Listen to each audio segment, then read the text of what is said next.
नमस्ते बच्चों, हम कक्षा 10 में पद्य भाग का देव नामक चैप्टर पढ़ रहे थे। हमने देखा था कि देव जो हैं वो श्री कृष्ण के अनन्य भक्त थे और उन पर उन्होंने बहुत सारी रचनाएं लिखी।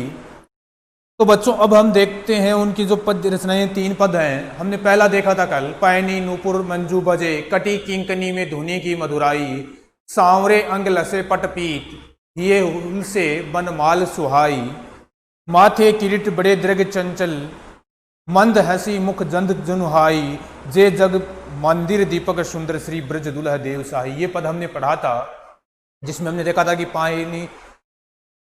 पायनी नुपुर मंजू बजे, कि श्री कृष्ण ने, कवि देव वर्णन करते हुए कह रहे हैं कि श्री कृष्ण ने अपने पैरों में घुंघरू पहन रखे हैं, जिनकी ध्वनि है वो बड़ी मधुर है। जब वो चलते हैं तो उनकी ध्वनि बड़ी ही अच्छी आ रही है।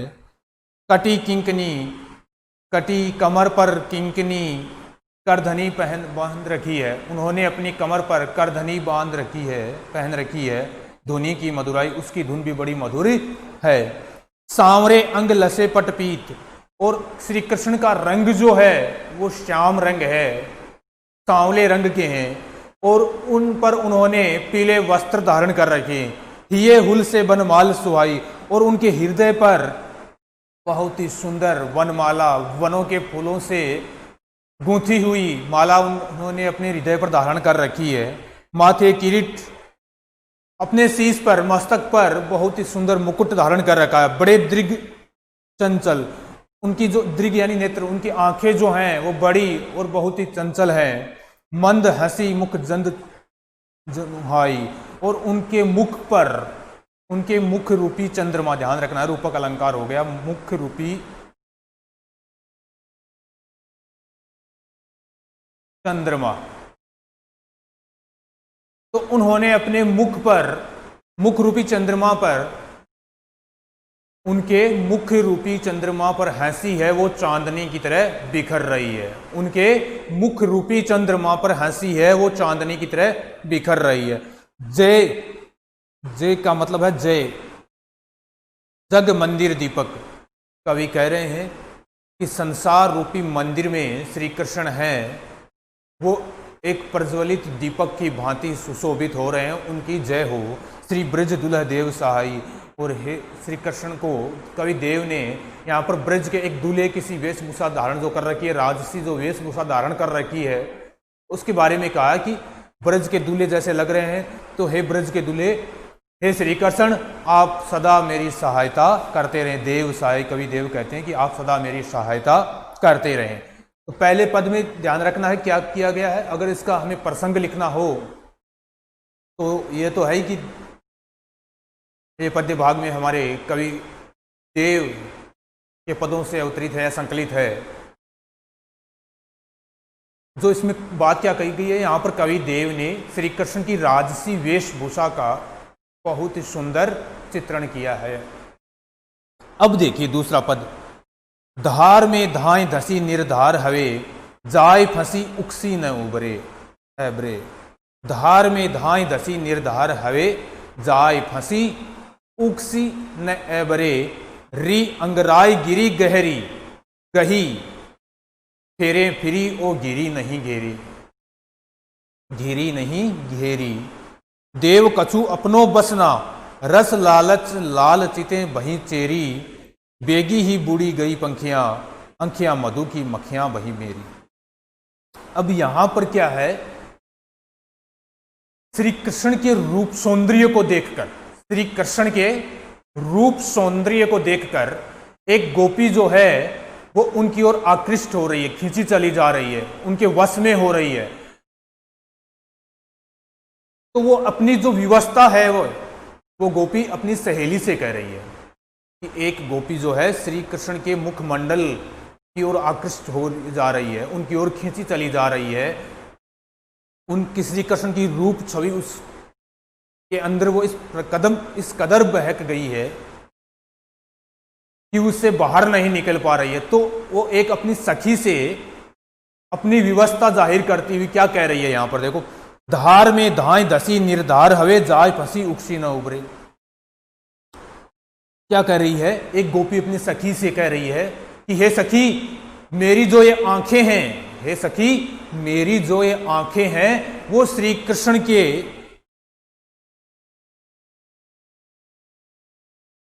जो मुस्कान है, उसका जो रूप सौंदर्य है, उनमें जाकर फंस गई है। जाई फंसी जाकर फंस गई है, उगसी न उबरे, और अब वो बाहर नहीं निकल पा रही है।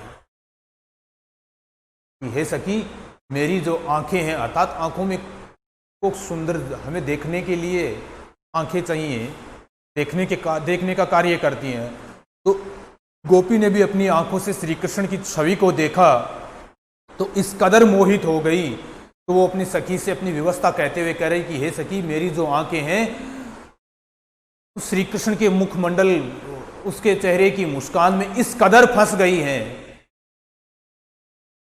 उगसी न उबरे, कि वो निकालने पर भी निकल नहीं रही हैं। री अंगराई गिरी गहरी, री अंगराय, अंगराय का मतलब होता अंगड़ाई, अंगड़ाई। तो क्या कह रही है गोपी, री अंगड़ाई गिरी गहरी, और जब अंगड़ाई ली, मैंने उसने निकालने के लिए उसे घुमाया या अंगड़ाई ली, तो वो और अधिक गहरी उनमें जाकर फंस गई।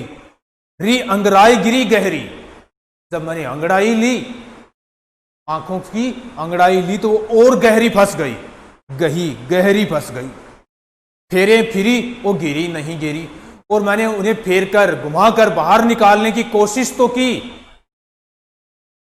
मैंने उन्हें फेर कर घुमाकर बाहर निकालने की कोशिश तो की, गिरी नहीं गिरी, लेकिन मेरे घेरने से वापस नहीं गिरी। अर्थात श्री कृष्ण के रूप सौंदर्य के पर इस प्रकार मोहित हो गई कि मेरे सब जतन हैं वो विफल हो रहे हैं, मेरे सारे प्रयास विफल हो रहे हैं। वो इनको श्री कृष्ण के रूप सौंदर्य का ऐसा स्वाद चढ़ा है कि वो उनसे बाहर निकलना ही नहीं चाहती।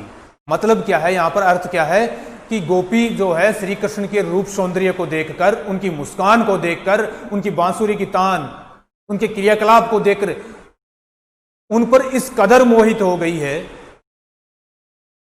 कि वो चाहते हुए भी अब श्री कृष्ण से दूर नहीं रह पा रही है। तो वो कह रही है कि धार में धाई धसी निर्धार हवे, जाय फंसी उकसी न अबेरी, कि हे सखी, मेरी आंखें श्री कृष्ण के रूप सौंदर्य में इस प्रकार फंस गई हैं, उकसी न उभरे, मेरे निकालने पर भी, मेरे प्रयत्न करने पर भी वो बाहर नहीं निकल रही हैं। री अंगड़ाई गिरी गहरी, और जब मैंने अंगड़ाई लेकर उन्हें निकालने की कोशिश की तो वो और ज्यादा गहरी हो गई, और ज्यादा गहरी डूब गई उनके रूप सौंदर्य में। फेरे फिरी, ना तो वो फेरने से बाहर निकल रही हैं, घेरे, मैंने उन्हें घेर कर लाने की, बाहर निकालने की खूब कोशिश की, लेकिन मेरे घेरने से वो घेरी नहीं, अर्थात बाहर नहीं निकली। देव कछु अपनो बसना, रस लालच चीते वहीं चेरी। कवि देव वर्णन करते हुए कहते हैं देव कछु अपनो बसना, कवि देव वर्णन करते हुए कह रहे हैं कि वो गोपी कह रही है कि हे सखी, मेरी आंखों पर अब मेरा कोई वश नहीं चल रहा है। हे सखी, मेरी आंखों पर मेरा अब कोई वश नहीं चल रहा है। रस लालच लाल चीते, कि ये श्री कृष्ण के रूप सौंदर्य में, उनके रस में इस कदर श्री कृष्ण का रूप सौंदर्य उनके चित्त में, उनमें इस कदर समा गया है कि वह उनकी बही चेरी, चेरी का मतलब होता है दासी, चेरी का मतलब क्या होता है, दासी, तो वो उनकी दासी बन गई है। देव कछु अपनो बसना, रस लालच लाल चिते बही चेरी। कवि देव वर्णन करते हुए कहते हैं कि वो गोपी अपनी सखी से कहती है कि मेरी आंखों पर अब मेरा कोई वश नहीं है। वो श्री कृष्ण के रूप सौंदर्य के रस में इस कदर डूब गई है कि उन्हें देखते ही, श्री कृष्ण को देखते ही वहीं चेरी, उनकी दासी बन गई।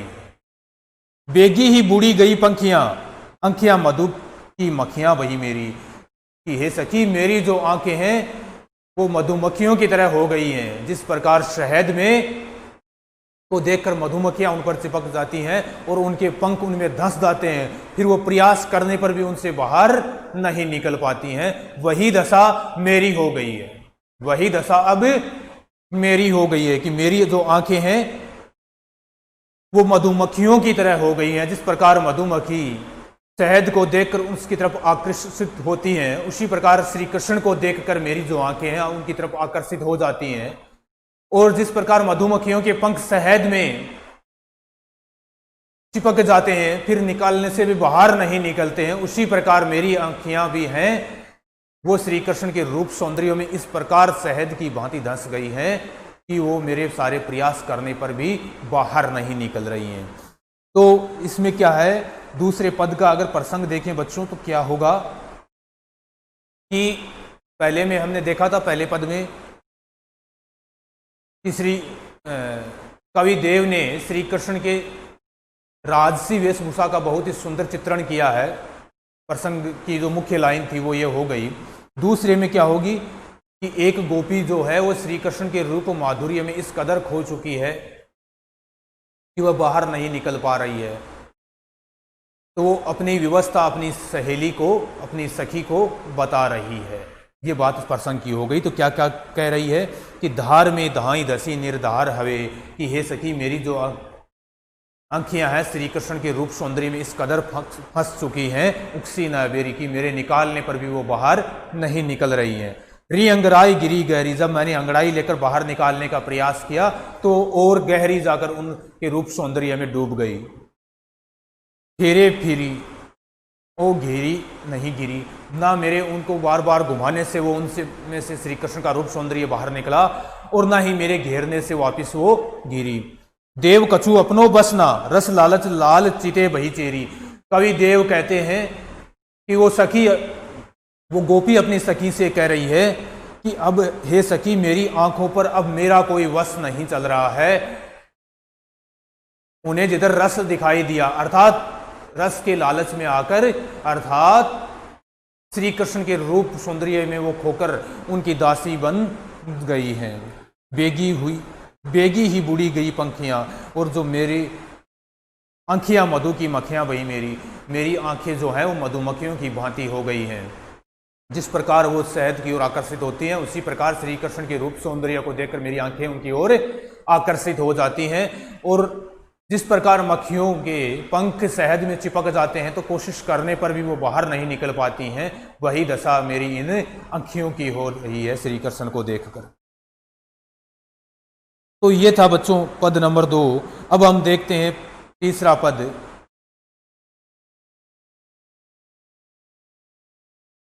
तो तीसरे पद में देखो,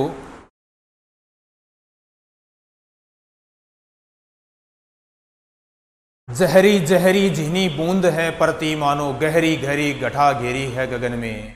आनी कहो श्याम मोसो, चलो झूलीबे को आजू, फूली ना समानी बही ऐसी हो मगन में। चाहती उठोई उड़ी गई सो निगोड़ी नींद, सोई गए भाग मेरे जागी व जगन में। आंखें खोली देखो तो घन है ना घनश्याम, वेई छाई बूंदे मेरे आंसू हुए दृगन में। तो बच्चों अब तीसरा जो ये पद है, इसमें क्या कहा है कवि देव ने? कवि देव ने इस पद में संयोग और वियोग रस का एक साथ वर्णन किया है, या संयोग और वियोग दशा का एक साथ वर्णन किया है।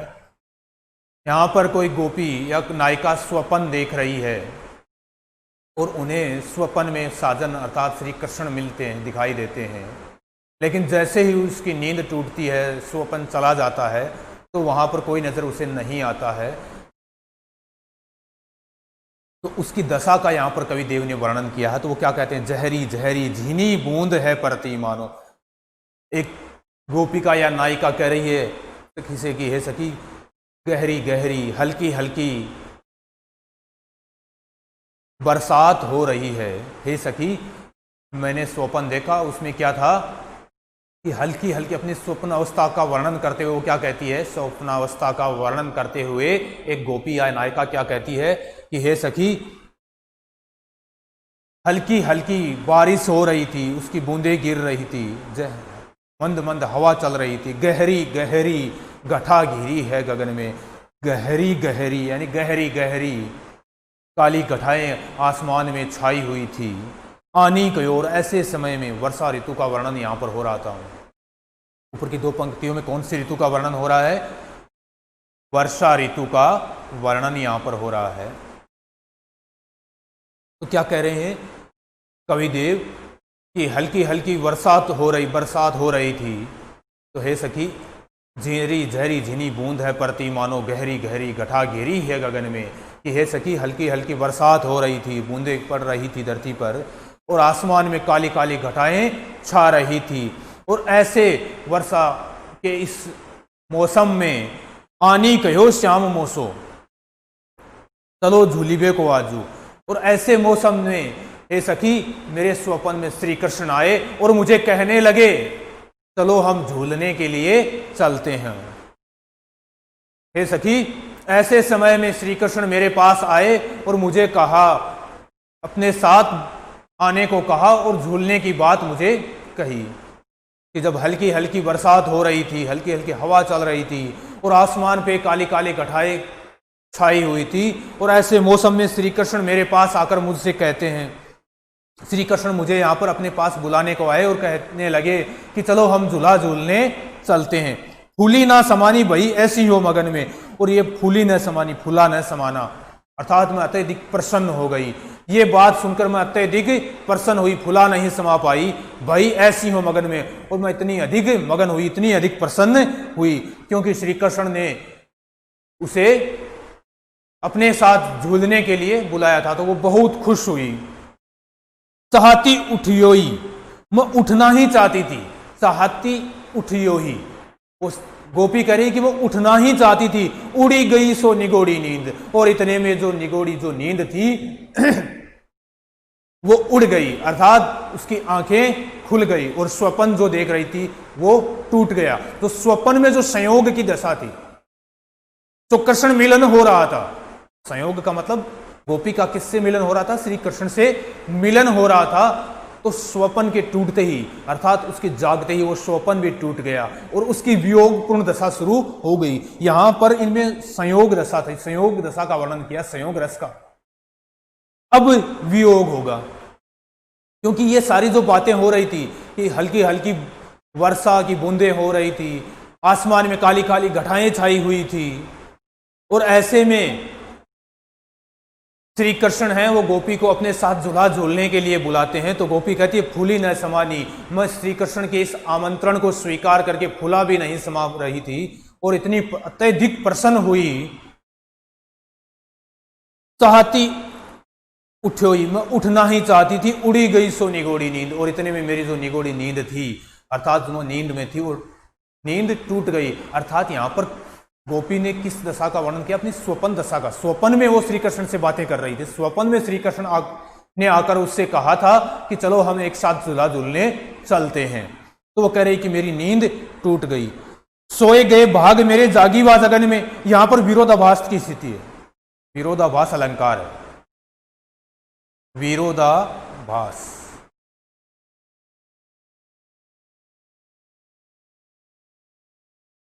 विरोधाभास अलंकार कहां होता है बच्चों? जहां पर पंक्तियों में विरोध की स्थिति का आभास हो, किसी पंक्ति में विरोध की स्थिति का आभास हो, वास्तविक विरोध नहीं होता है। जैसे ज्यों ज्यों बूढ़े श्याम रंग त्यों त्यों उज्जवल हो। अब इसको साधारण दृष्टि से इस पंक्ति को पढ़े हम, ज्यों ज्यों बूढ़े श्याम रंग त्यों त्यों उज्जवल हो। जैसे जैसे हम श्याम वर्ण में जाएंगे वैसे वैसे ही हम उज्जवल होंगे। तो यहां पर विरोध की स्थिति सामान्य तौर पर देखें तो यह बनती है कि जैसे जैसे यदि हम काले रंग में जाएंगे तो सफेद कैसे हो जाएंगे? विरोध की स्थिति है, ये तो हो ही नहीं सकता। जैसे जैसे हम श्याम वर्ण यानी काले रंग में डूबेंगे तो उज्जवल कैसे होंगे फिर? क्योंकि काला रंग चढ़ेगा। लेकिन यहां पर कवि ने कोई विरोध की स्थिति नहीं है। सामान्य दृष्टि से पढ़ने पर किसी पंक्ति में विरोध की स्थिति लगे, लेकिन वास्तविक विरोध नहीं होता है। यहां पर कवि क्या कहना चाहते हैं कि जो जो बूढ़े श्याम रंग, जैसे जैसे हम श्याम रंग में डूबेंगे अर्थात श्री कृष्ण के रंग में डूबेंगे त्यों त्यों हम उज्जवल होते चले जाएंगे।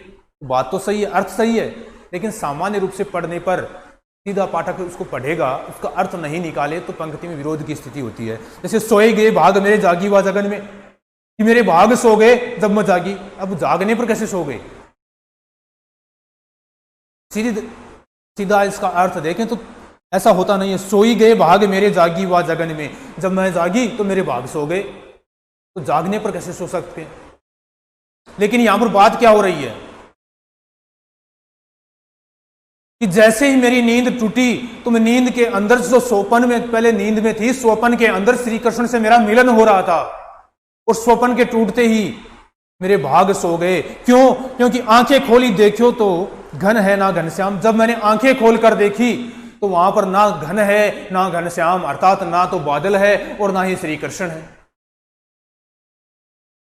तो वैसे तो इस पंक्ति में कोई विरोध की स्थिति नहीं है, लेकिन सामान्य तौर पर पढ़ने पर सही कह रही है वो, क्योंकि उसके भाग सो गए, क्योंकि कितना अच्छा स्वप्न वो देख रही थी, श्री कृष्ण से उसका मिलन हो रहा था, लेकिन जैसे ही उसका स्वप्न टूटा, नींद टूटी, तो उसके भाग सो गए। क्योंकि कितना अच्छा स्वप्न देख रही थी कि श्री कृष्ण से उसका मिलन हो रहा है, श्री कृष्ण उसे झूला झूलने के लिए बुला रहे हैं, अपने साथ ले जा रहे हैं।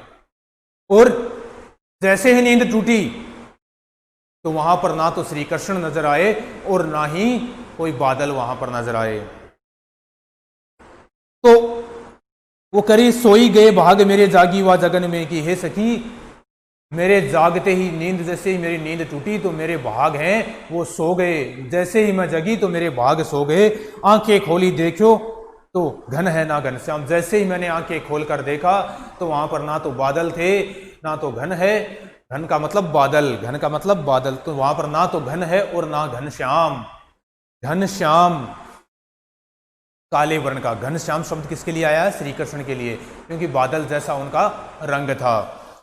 वे ही छाई बूंदे मेरे आंसू हुए दृगन में, और वही बूंदे जो वर्षा की हो रही थी, शुरू में हमने देखा था जो बूंदे वर्षा की हो रही थी, वही बूंदे अब मेरी आंखों से बहने लगी। वही वियोग होने पर वही बूंदे मेरी आंखों से बहने लगी। जो बूंदे पहले स्वप्न के अंदर, जो संयोग दशा का बहुत ही सुंदर स्वप्न आ रहा था, उसमें वर्षा की जो बूंदे गिर रही थी, और जब मेरी नींद टूट गई, मेरा स्वप्न टूट गया, तब वही जो वर्षा की बूंदे थी, तो धरती पर जल की बूंदें गिर रही थी, वो मेरी आंखों से गिरने लगी, अर्थात उनकी आंखों में आंसू ही आंसू भर गए। वही छाई बूंदे मेरे आंसू हुए दृगन में, वही बूंदे मेरी आंखों में छा गई, अर्थात उनकी आंखों में आंसू ही आंसू गिरने लगे।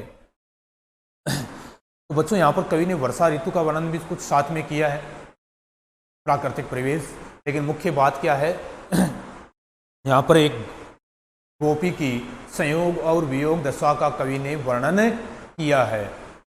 गोपी की स्वप्ना दशा का बहुत ही सुंदर वर्णन कवि ने किया है, क्योंकि स्वप्न में वो श्री कृष्ण से मिलन का स्वप्न देख रही थी। जैसे ही उसकी आंख टूटी तो वहां पर स्वप्न में जब वो थी तो श्री कृष्ण से मिलन भी हो रहा था और साथ में वर्षा हो रही थी, प्राकृतिक माहौल भी बहुत सुंदर था। लेकिन जैसे ही उसका स्वप्न टूटा तो वहां पर ना तो वो प्राकृतिक माहौल ऐसा था, ना तो कोई वर्षा हो रही थी, ना कोई श्री कृष्ण वहां पर थे। तो देखिए बच्चों को, जहरी जहरी झिनी बूंद है परती मानो, गहरी गहरी गठा घेरी है गगन में। एक सखी से गोपी कह रही है कि हे सखी, हल्की हल्की बरसात हो रही थी, गहरी गहरी गठा घेरी है गगन में, और आसमान में काली काली गहरी गहरी गठाएं घिर रही थी। आनी कहो श्याम मौसम चलो झूली बे को आजो। और ऐसे माहौल में, ऐसे मौसम में श्री कृष्ण मुझे बुलाने के लिए आए और कहा कि चलो हम झूला झूलने चलते हैं। फूली ना समानी बही ऐसी हो मगन में। और ये बात सुनकर मैं अत्यधिक प्रसन्न हुई, फुला नहीं समा पाई और बहुत ही प्रसन्न हुई। चाहती उठियो ही उड़ी गई सो निगोड़ी नींद। और जैसे ही मैं उठकर श्री कृष्ण के साथ चलना ही चाह रही थी, जैसे ही मैं श्री कृष्ण के इस बुलावे पर उठना ही चाहती थी, उनके साथ चलना ही चाहती थी, उड़ी गई सो निगोड़ी नींद। और इतने में मेरी जो नींद थी वो टूट गई। सोई गए भाग मेरे जागी वा जगन में।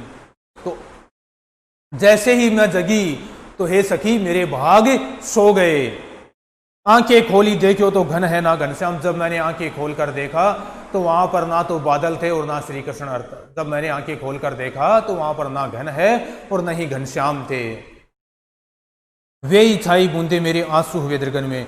और वही बूंदे जो थी वो मेरी आंखों से, अब जो वर्षा की बूंदे हो रही थी जब श्री कृष्ण से मिलन हो रहा था स्वप्न में, तो वही बूंदे मेरी आंखों से अब आंसुओं के रूप में बहने लगी या गिरने लगी। तो ये 3 पद जो बच्चों हुए हैं तो ध्यान में रखना है, पहला जो पद है उसमें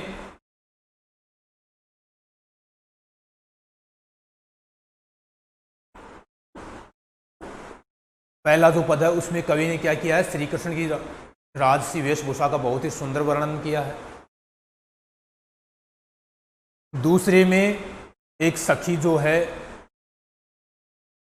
एक गोपी जो है, वो श्री कृष्ण के मुखमंडल के रूप सौंदर्य पर इतनी मोहित हो गई है कि अपनी व्यवस्था है वो अपनी दूसरी सहेली से कि उससे बाहर नहीं निकल पा रही है। एक गोपी श्री कृष्ण के रूप सौंदर्य पर इतनी मोहित हो गई है कि वह उससे बाहर नहीं निकल पा रही है। तो अपनी जो ये व्यवस्था है, अपनी जो ये दशा है, वो श्री कृष्ण को अपनी सखी को, अपनी सहेली को बता रही है। फिर जो तीसरा पद है बच्चों, उसमें क्या है कि यहां पर कवि देव ने एक गोपी के संयोग और वियोग दशा का, उसकी स्वपन दशा का वर्णन किया है, जिसमें उससे स्वपन में श्री कृष्ण से मिलन हो रहा था, लेकिन जैसे ही स्वपन टूटता है तो वहां पर श्री कृष्ण नजर नहीं आते हैं। तो अपनी उसकी व्यवस्था का कवि ने बहुत ही सुंदर वर्णन किया है। तो बच्चों ये हुआ अपना देव नामक जो चैप्टर है वो बच्चों पूरा होता है। अब हम अगले वीडियो में अगला चैप्टर देखेंगे। तब तक के लिए